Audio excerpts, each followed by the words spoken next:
karşı ittifak bulup uyuşattı.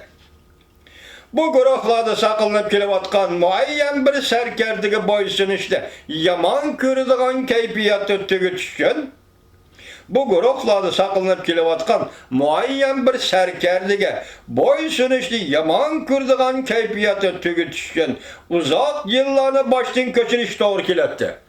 Bu kaltısı gepken bu.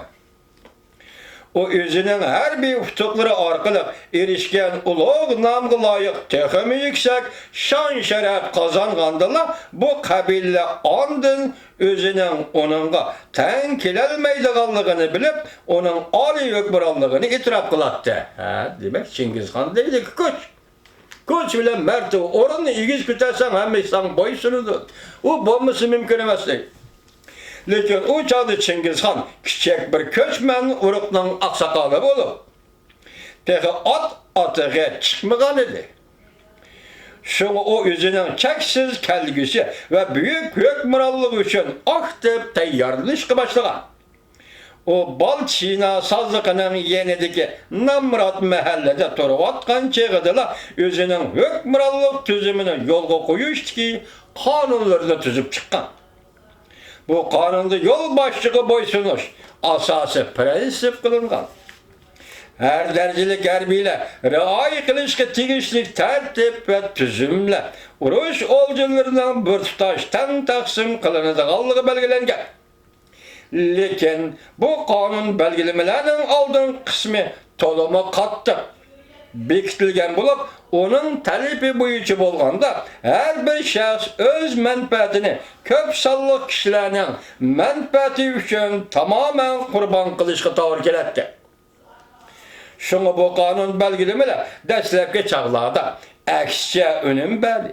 Yani Çingiz Han dünyanı istila kılışkı intilavatkan telbilerini özünün tuğu etrafıga uyuşturulmayla kalmasın, belki bazı ergeç kişilerden mi mahrum oldu. Çingiz Han 1203 yılı 49 yaşa yeteydigen de andan Mongol uluslarının hemmisini öz kumandalığı astığa toplayalıdı. O məqsədiga yetkəndən keyin özünün istilaçılığını dərhal başlayıb etdi. Ve kıskığını bir neçə yıl işçediler. Asiyanın zor köp kısmını öz ilkiye kırgızıp oldu.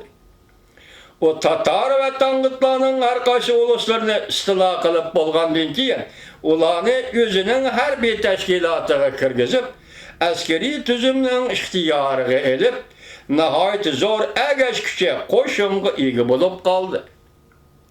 Şunu Çingiz Han aşı vakıttan itibaren Kaşgariye, cümleden Xotan, Cungariye'ge ve Tangutlar ayınıga hükmranlık kılışkı başladı. Şu çağlarda şarktaki Cungu ve Garp taraftaki Garbi Türkistan tevesi de gülünüp vayığı yetken Xive hakimiyetinden başka onun takabıl turalığılar bir mükoç kalmagan idi. Demek Orta Asya'da Xive handallığı bu tarafta Çingiz Han. Mongolların şunda ittifak tüzgelliği doğrusudaki haber Xarızmşahı'ya anlangandan keyin Xarızmşahı derhal haqiqiy ahvolni uqib kelishga elchi mang'uzdi. Şunu Çingiz Han Junguga lashkar tortayotgan chog'da G'arbiy Osiyoning elchilari uning bargohi oldida hozir bo'lishgan edi. O gerçi tekebbür hem sürlük istilaçı bolsun mu? Lekin elçilerin salımını illik çıray bilen kubul kıldı. Ve olağı sebimi dostanlık pozisiye bilen muamele kıldı. O elçilerin nurgun soğuk salamla ve men şerknin hakani, siz gərknin şayi sözgerle berip gelip iki el arasında mal almaştırıp tursun diyen mezmundu ki alaydı mektup bilen öz iliye kaytırdı. O özünün bu arzusunu işga aşırış məqsidi de öz ara bardı keldi münasibetinin paydasını düşendiriş için sözgerle ve emeldarlardan terkip tapkan bir elçile ümigini manguzdu. Lekin Xiva sultanı ihtimal özü duç kilovatkan rakibinin kudretiga işenmedi mi ya? Bolmasa öz küçünü hata mölçerledi mi? Aytabor Çingiz Han'ın dostana teşebbüsüne münasip cevap kaytırmadı. Onun üstüge öz devleti kelgen sözgerle suikast bilen öldürülgende ziyanlı tölep birey demedi. Mundak muamelege 13. əsrdə özünün iradesini kanun hesablap halıqını kılavatkan istilaçılar emez. Hatta 19. əsrdeki mərifətlik hükmürallahının mı her kandığı çıdap turalmaydı.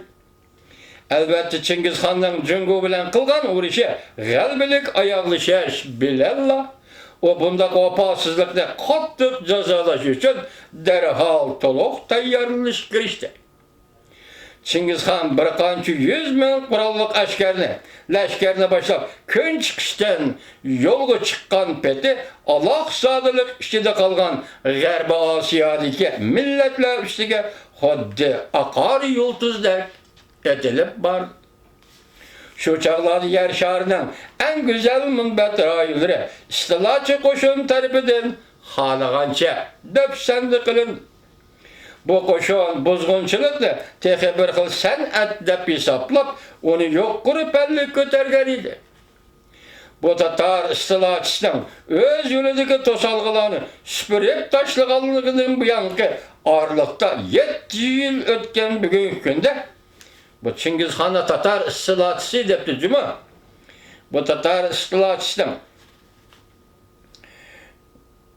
öz yönüdeki tosalgılarını süpürüp taşlıqalınığının bu yankı ağırlıkta 700 yıl ötken bugün günde olanın Buhara, Belih, Semerkand, Xivalarni shuningdek aşı qumluqda g'oyib bo'lgan shaharlarni ilişki ishlatgan hunar san'atlarining izlari aşı qadimgi zamondan qolib qolgan poytaxt xarobalarida ilmi-aniq ko'rinib turdi. Afganistan shuningdek Ruslar tarafidan ta hozirgacha o'tkil bo'lmaydi deb qarilib kelayotgan tog' tizimlari bu Tangri qamchisining olgı silcisini to'siy olmagan edi. Kabul, Kandahar, G'azda qatorliq shaharlar xuddi bundan 40 yil ilgari Britaniya boturlarining shiddat bilan qilgan hujumiga bardoshlik berolmay qo'lga tushib ketganiga o'xshash. Iroq Moğol yerden kelgan istilaçı qo'shinning qo'liga orqa-orqadan tushib ketiverdi. Ular Asiyanın xaritasini o'zgartirib etdi. Aholisi zich Bayashat shaharlarini xarobalikqa aylantirdi.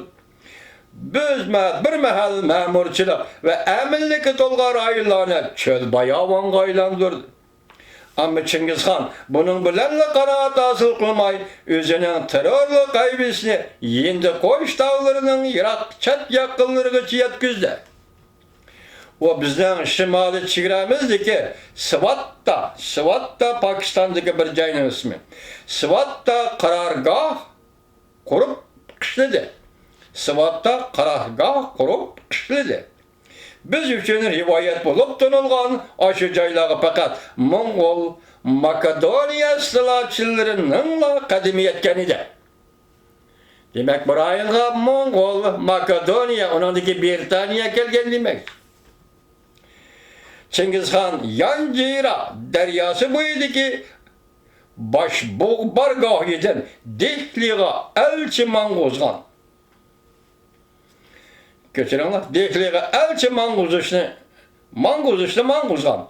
Onun erişken uğraş neticelerine kanaat kılmay Hindistan'la mı alay diyen niyette bolgan bolmagallığa biz de bir nime diyelmeyimiz. Çingiz Han'ın akbarallığıdaki zimminden en Irak şarkı çetidi yüz bergen topalan. Onun Hindistan üstündeki dikkatini bozup taşladı. Bölüp taşladı.